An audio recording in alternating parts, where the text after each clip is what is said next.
Sir, Srisaila మహాక్షేత్రంలో ఒక అపచారం అయితే జరుగుతోంది. ఎన్నాళ్ళ నుంచి జరుగుతోందో తెలీదు గానీ, ఇప్పుడైతే బయటపడింది.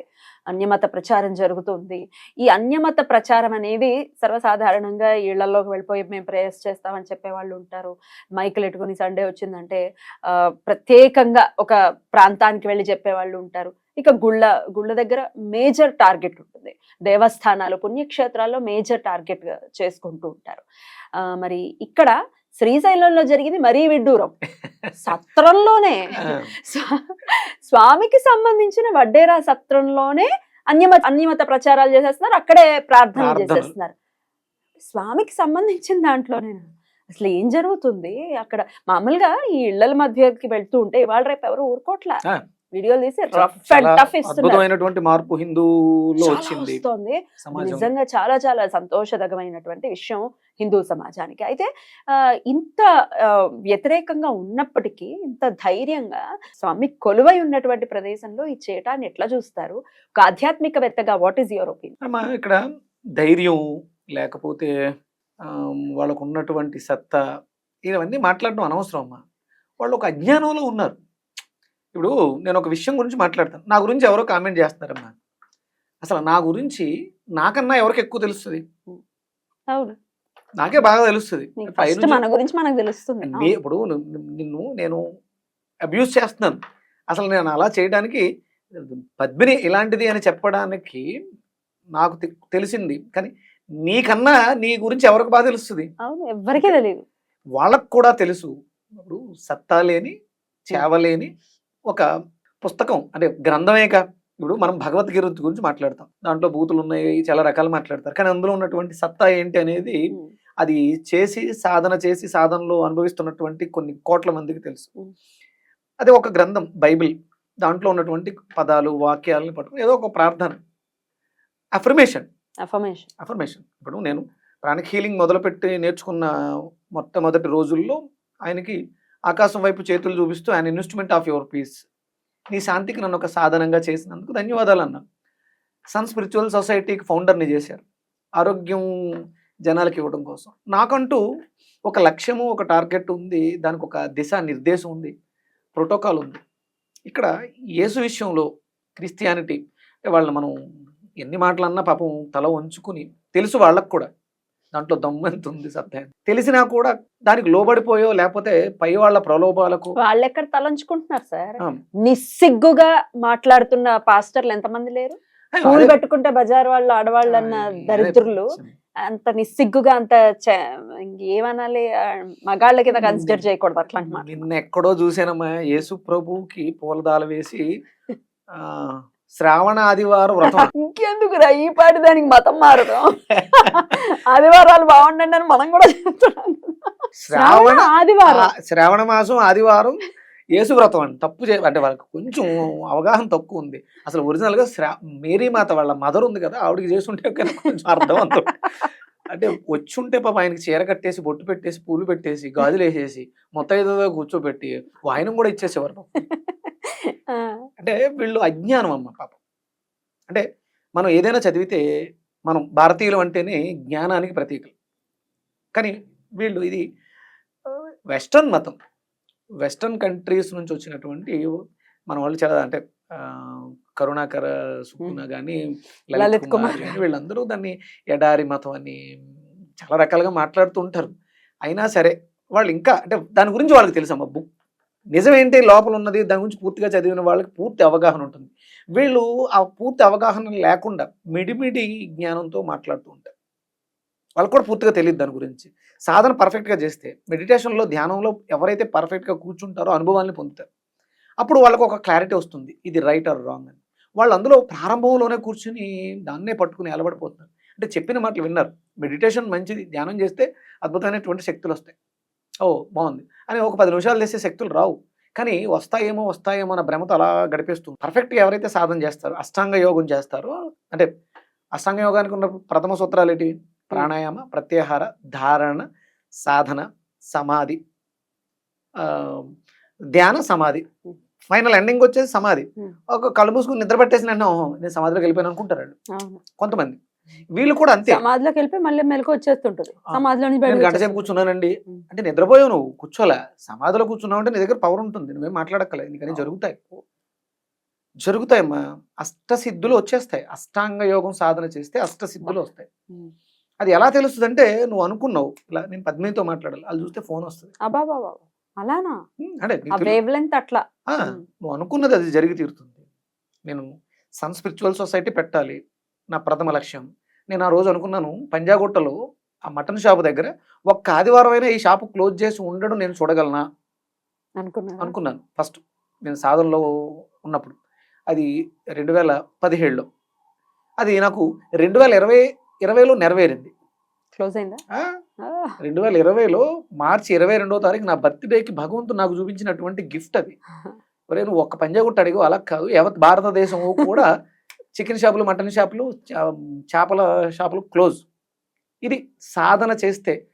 అంటే ఇది ఎందుకు జరిగింది అంటే, కోవిడ్ వచ్చింది, కరోనా. రీజన్ ఏదైనా అవనియండి, కోరిక మాత్రం నెరవేరు. ఇప్పటికీ చాలా మంది, నేను వెళ్ళి ఎక్కడికైనా ఫంక్షన్స్కి వెళ్ళినప్పుడు, అక్కడికి వెళ్ళినప్పుడు మీ వీడియోలు చూస్తున్నాం, మేము సండే నాన్ వెజ్ మానేసాం. ఎస్, నా సంకల్పం, నా సాధనలో నేను సాధించినటువంటి విజయం. మనం తక్కువ చెప్పుకుంటే అట్లీస్ట్ ఒక 100 మంది మారు ఉంటారుగా. తక్కువ, నేను మామూలుగా తక్కువ చెప్తాను. 100 అనేది చెప్తాను. నేను ఎక్కువ చెప్పడం ఇష్టపడట్లా. ఓ 100 మంది మారటం కాదా? ఇప్పుడు మన వీడియోలు చూసేవాళ్ళు సుమారు నా ఫాలోవర్స్ 3 కోట్ల పైన ఎంతో ఉంది. అందులో 10% తీసుకుంటే 30 లక్షలు, అందులో 10% తీసుకుంటే 30,000, అందులో 10% తీసుకుంటే 300 సార్లు సాధించేసాం. అంటే ఈ జన్మకి సార్థకత. మీ కోరిక డెఫినెట్ గా నెరవేరింది. Right sir. అయితే ఈ అన్యమత ప్రచారం ఇక్కడ చెప్పేది ఏంటంటే, అందులో పసలేదు. ఆ గ్రంథంలో అంత పదునైనటువంటి పదాలు లేవు. మనకి వేదంలో అద్భుతమైనటువంటి మంత్రాలు ఉంటాయి. పావకానః సరస్వతి వాజే బిర్వాజనీవతి యజ్ఞం వస్తు దియావసు. ఈ మంత్రాన్ని పట్టుకుని సాధన చేస్తే మీకు వాక్సిద్ధి వస్తుంది. అదే మంత్రం కంటిన్యూషన్లో వెళ్తే మాట్లాడే చాతుర్యంలో స్పీడ్ వస్తుంది, మాటలు అందుతాయి. అదే జాగ్రత్త దూరముదైతి దైవం తదు సుప్తస్య తదైవేతి దూరంగమం జ్యోతిషాం జ్యోతిరేకం తన్మే మన శివ సంకల్పమస్తు. నైట్ పడుకునేటప్పుడు ఈ మంత్రాన్ని చేస్తే నీ లోపల ఉన్నటువంటి అంతరాత్మలో ఉన్నటువంటి శక్తి నువ్వు తలుచుకుంటే, నువ్వు కోరుకుంటే అది నీకు దక్కే విధంగా నిన్ను దగ్గరకు చేస్తుంది. ఓం యా మేధాం దేవగణ పితరశ్చోపాసాతే తయామా మధ్య మేధయాగ్నే మేధావీనం కురు స్వాహ. ఎవరైతే పితృదేవతలు వీళ్ళు అద్భుతమైనటువంటి మేధాశక్తితో ఉన్నారో అలాంటి మేధస్సును నాకిచ్చి నన్ను మేధావుల మధ్యలో కూర్చోబెట్టు. ఈ మంత్రం యొక్క అర్థం. ఈ మంత్రం సాధన చేస్తే నువ్వు నిజంగా మేధావిగా, అంటే మేధావి అవ్వాలంటే ఇది వాదించేయటం కాదు, నీకు ఆ జ్ఞానాన్ని భగవంతుడు ఇస్తాడు. అప్పుడు నువ్వు ఎవరైనా వెళ్ళి మాట్లాడుకుంటుంటే వాళ్ళంతా పొరపాటు చేస్తుంటే వాళ్ళకి నువ్వు చెప్పగలిగినంత మేధావితనం ఈ మంత్రం సాధన చేయడం ద్వారా వస్తుంది. కానీ అందులో ప్రార్థన చేసే దాంట్లో ఆ బుక్లో శక్తి లేదు. అందుకని వడ్డెర సత్రంలో బర్త్డే ఏదో సెలబ్రేషన్ అది అక్కడ ప్రేయర్. అంటే శ్రీశైల క్షేత్రం శక్తివంతమైనటువంటి క్షేత్రం. మేము కట్టుకున్నటువంటి, అంటే 4 గోడలు కట్టి పైన ఒక రేకేసి ఒక చెక్క బొమ్మని పెట్టినంత మాత్రాన ఇది దేవాలయం కాదు, అక్కడికి శక్తి రాదు. ఇక్కడ శ్రీశైలం స్వయంభు క్షేత్రం, స్వామి అద్భుత మన అష్టాదశ శక్తి పీఠాల్లో ఒక పీఠం, అలాగే 12 జ్యోతిర్లింగాల్లో ఒక జ్యోతిర్లింగం. అక్కడ అద్భుతమైనటువంటి కాస్మిక్ ఎనర్జీ ఉంటుంది. అక్కడ కొన్ని రకాల పదాలు వాడడం ద్వారా ప్రభు అంటున్నారు. ఎవరిని అంటున్నారు? అక్కడ ఆ క్షేత్రానికి నాయకుడైనటువంటి ప్రభువుని పిలుస్తున్నారు. మీరు అనుకుంటున్నారు అప్పుడు మళ్ళీ ఈశ్వరుడికే నువ్వు చేసే. మీరు ఒక ఇంట్లోకి వచ్చి ఇంటి యజమానిని పిలుస్తున్నారు. మీరు అనుకునే యజమానిని పిలుస్తున్నారు, కానీ ఆ ఇంటి యజమాని వస్తాడు. బయట ఉన్నవాడు లోపలికి ఎలా వస్తాడు? ఆ ఇంటికి ఎలాంటి అధికారం లేనివాడు. అంటే భ్రమలో ఉన్నారు, అజ్ఞానంలో ఉన్నారు. శ్రీశైల క్షేత్రం శివక్షేత్రం. మీరు అక్కడ ప్రార్థన చేసేది ఏ నామంతో పిలిచిన తండ్రి. శ్రీశైలం తండ్రి అంటే శివుడే తండ్రి, ఇంకొకటి ఎవడో తండ్రి వస్తాడు. అసలు ఎక్కడ కూర్చున్నా జగదప్పితరవు వందే పార్వతీ పరమేశ్వరవు. కొంచెం దయచేసి అజ్ఞానంలోంచి బయటికి రండి. చాగంటి కోటేశ్వరరావు గారు స్టార్టింగ్ లో నాకు కొన్ని మాటలు మనం గుర్తు చేసుకోవాలి. మధ్యలో వచ్చినవి మధ్యలోనే కాలగర్భంలో కలిసిపోతాయి. మనం కాలంతో వచ్చాం, కాలం కలిసి వచ్చాం. కాలం తీరిపోతే వెళ్ళిపోతాం. మధ్యలో ఆ కాలుడు అంటే ఎవరు? కాలుడు అంటే ఎవరమ్మా? కాలానికి అధిపతి ఎవరు? శివుడే కదా. ఆయనతో కాలక్షేపం చేయి. అజ్ఞానంతో ఇలాంటి తింగర వేషాలు వేసి అక్కడ శ్రీశైలంలో కూర్చుని నువ్వు ప్రార్థన చేసి మీకు టైం వేస్ట్. అసలు బయట జనాలు బయట మామూలు రోడ్లు మామూలు ప్రాంతాల్లో చేస్తున్నందుకు తిడుతున్నారని చెప్పి ఇప్పుడు క్షేత్రాల్లో పడినట్టున్నారు. క్షేత్రంలో జనరల్ గా చేస్తూనే ఉంటారు. అదైతే తిరుమలలో మనం వింటూ ఉన్నాం అప్పట్లో. ఇప్పుడు మరి ఇప్పుడైతే అటువంటివి ఏమీ జరగట్లేదు. ఇంకా తిరుమల గురించి మాట్లాడాలంటే చాలా దారుణం అమ్మ. ఆ తిరుమల క్షేత్రాన్ని పట్టుకుని, అంటే అది క్షేత్రం ప్రారంభించిన సమయం అక్కడ వెంకటేశ్వర విశ్వవిద్యాలయం ఒక వేదాన్ని నేర్పే పాఠశాల కూడా ఉంది. అంటే అంత మాత్రాన అక్కడ శక్తి ఉంది. అక్కడ పాలకులు గాని పనిచేస్తున్న వాళ్ళు గాని నిబద్ధత నియమాలు కలిగిన వాళ్ళు కాదే. కాబట్టి దాన్ని కూడా భ్రష్టు పట్టించేస్తున్నారు. ఇప్పుడు ఏదైనా ఒక ప్రస్తావన తీసుకొస్తే అక్కడ వెంకటేశ్వర విశ్వవిద్యాలయం నుంచి ప్రింట్ చేయబడిన పుస్తకం తీసుకున్నారు, ఇందులో ఇది ఉంది అని చెప్పేస్తున్నారు. అంటే అది ప్రమాణమా? వెంకటేశ్వర స్వామి రాయలే. వెంకటేశ్వర విశ్వవిద్యాలయంలో ఎవరో రాసినటువంటి ఒక గ్రంథాన్ని పట్టుకుని దాంట్లో మధ్యలో చొప్పించి ఉండొచ్చు. అవును, రకరకాలు జరుగుండొచ్చు. మీరు దాన్ని ప్రమాణంగా తీసుకోకూడదు. ప్రమాణం ఏంటంటే తిరుమల తిరుపతి దేవస్థానం వెంకటేశ్వర స్వామి ఇక్కడ ఈ కొండ మీద శక్తి ఉంది అని చూపిస్తుంది. ఇక్కడికి వచ్చి ఈ శక్తిని మీరు కూడా పొందండి అని చూపిస్తున్నారు. దాన్ని యేసు క్షేత్రంగా మార్చాలని ప్రయత్నాలు జరిగినాయి. ఎవరైనా సరే ఇలాంటి దుష్ప్రచారాలు చేసిన దీని ఏమంటారు ప్రయత్నం, దుర్వినియోగం చేయడానికి ప్రయత్నం చేసిన కాలగర్భంలో కలిసిపోతారు. కాలం ఇలాంటి వాళ్ళని చాలా మందిని చూసేసింది, కలిపేసింది. ఆయన ప్రతిదీ చూస్తుంటాడమ్మా. మీరు నమ్మినా నమ్మకపోయినా సత్యం సనాతనమైంది. సనాతనంగా ఇంతకు ముందు ఉంది. చాలా మంది దీన్ని ప్రయత్నం చేశారు ఎరాడికేట్ చేసేద్దామని. ఇప్పటికే మాట్లాడుతున్నారు. 100 ఏళ్ళు పరిపాలించిన క్రిస్టియన్స్ అంటే పాశ్చాత్యుల వాళ్ళు అవ్వలేదు, ముస్లిమ్స్ వాళ్ళు అవ్వలేదు. అస్తిత్వాన్ని ఎప్పటికీ కోల్పోదు సనాతనం. అందులో ఎటువంటి సందేహం. ఇది సత్యం నిత్యం నిలకడగా ఉంటుంది. అసత్యానికి ప్రచారం ఎక్కువ అవసరం. అవే జరుగుతున్నాయి. ఇకనైనా అజ్ఞానంలోంచి బయటకు వచ్చి నిజం ఒక్కటే, భగవంతుడు ఒక్కడే, సృష్టికర్త ఒక్కడే. ఆ సృష్టికర్త అది పరమాత్మ ఈశ్వరుడు విష్ణువుగా వ్యాప్తి చెందుతున్నాడు. శక్తిగా మనల్ని నిలబెడుతున్నాడు. నమ్మండి, విశ్వసించండి. నమ్మి చెడినవాడు లేడు. అది పరమేశ్వరుడు ఒక్కడే, పరమాత్ముడు ఒక్కడే. మీరు ఏసని పిలుచుకుంటారా, సుభాన్ అల్లా అంటారా? సుభాన్ అల్లా అన్న పేరు మార్చుకుంటున్నారు. కాకపోతే కొన్ని పదాలకి శక్తి ఉంది.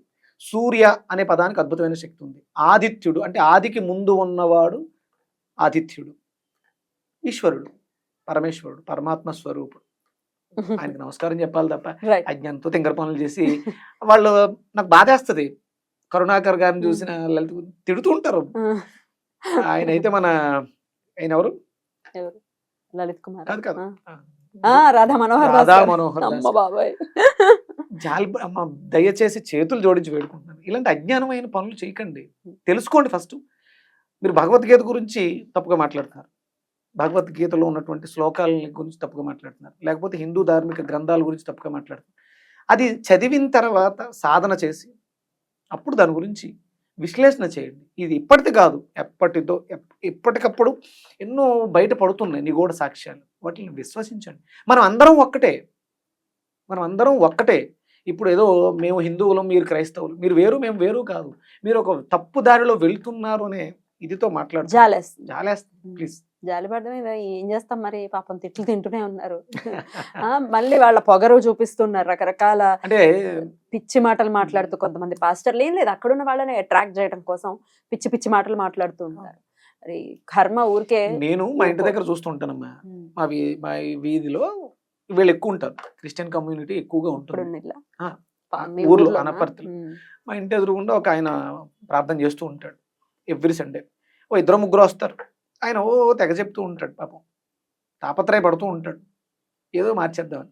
ఆయనే తిండికి దొరక్క ఇంటింటా వెళ్ళి ప్రార్థనలు చేసుకుని 10-20 తెచ్చుకుంటూ ఉంటాడు. మా వీధిలో ఆవిడకి వాళ్ళ అమ్మాయికి తెలియని మానసిక ఇబ్బంది.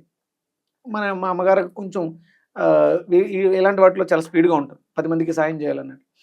బాధపడుతుంటే నాకు ఫోన్ చేసి చెప్తే వాళ్ళు చెప్పిన సమస్యకి నేను వెజిటేబుల్ జ్యూస్ థెరపీ చెప్పాను. వాళ్ళు ఎలా మన దేవుని నమ్మరు, వాళ్ళ వేరే నమ్మకంలో ఉన్నారు. అంటే వాళ్ళు బై క్రిస్టియన్స్ తప్పలేదు. వాళ్ళకి ఆ రోగం నయమైంది. ఎన్ని హాస్పిటల్ తిరిగినా అవ్వంది, రోగం నయమైంది. వాళ్ళు సంతోషంగా ఉన్నారు. కాకపోతే వాళ్ళు ఉన్న కమ్యూనిటీ అలాంటిది కదా, మారలేరు. నాకు తెలియచేయటం కూడా జరిగింది. ఇందులోంచి బయటకు వచ్చాం. ఆ పిల్లకి పాపం 6 months నుంచో 1 year నుంచో పీరియడ్స్ రావట్లేదు. ట్రీట్మెంట్ స్టార్ట్ అయిన 1 వీక్లో Periods పీరియడ్స్ వచ్చినాయి. అంటే మళ్ళీ హార్మోన్స్ ఇంబ్యాలెన్స్ బాగుంది. అది ఇంతకు ముందు దానికోసం వీళ్ళు ఏం చేస్తారంటే ప్రార్థన చేస్తారు. డాక్టర్ వచ్చి హార్మోనల్ టాబ్లెట్లు ఇచ్చి పనిచేయవు. ఏసు వచ్చి హార్మోన్స్ని బ్యాలెన్స్ చేయలేకపోయాడా, వాళ్ళు అందులోనే పుట్టి పెరిగారు. మనం చెప్పిన ఒక సలహా, మనం మానవత్వంతో అందరికీ మంచి జరగాలని చెప్తున్నాం. ఆ సలహా వాళ్ళకి పనిచేసింది. నేను క్రైస్తవుని, నేనేమి వీళ్ళు ప్రార్థన చేయాలి, కాయగూరలతో వైద్యం చేయించుకోండి తగ్గుతుంది, జరిగింది, జరుగుతాయి. ఎనీవేస్ ఇది మాత్రం చాలా చాలా చాలా శోచనీయం. ఎందుకంటే అక్కడ ఉన్న కొంతమంది పోలీసులు కూడా సపోర్ట్ చేస్తున్నారట వాళ్ళకి. డెఫినెట్ గా ధర్మ మండలి ఏదైతే ఉందో ఖచ్చితంగా వాళ్ళు యాక్షన్ తీసుకోవాలి దయచేసి. అంటే దీనివల్ల ఏమవుతుందంటే ప్రకృతి వైపరీత్యాలు జరుగుతాయి. వాళ్ళు చేస్తున్న తప్పుని చూసిన, దాన్ని సమర్థించిన, దానికి సహాయం చేసిన, దాని ప్రభావం మన మీద ఎంతో కొంత ఉంటుంది. ధర్మో రక్షతి రక్షిత, ధర్మం ఇది సనాతనమైంది. దానికి మనం ఎంతో కొంత మన సహాయాన్ని అందించాలి. ఎవడో వస్తాడు ఏదో చేస్తాడు కదా, ఆ ఎవడో నువ్వే అవ్వు, నీకు భగవంతుడు అనుగ్రహం పరిపూర్ణంగా ఉండాలని మనస్ఫూర్తిగా కోరుకుంటూ. రైట్ సార్, థ్యాంక్ యూ, నమస్తే. సూర్యస్మృతి.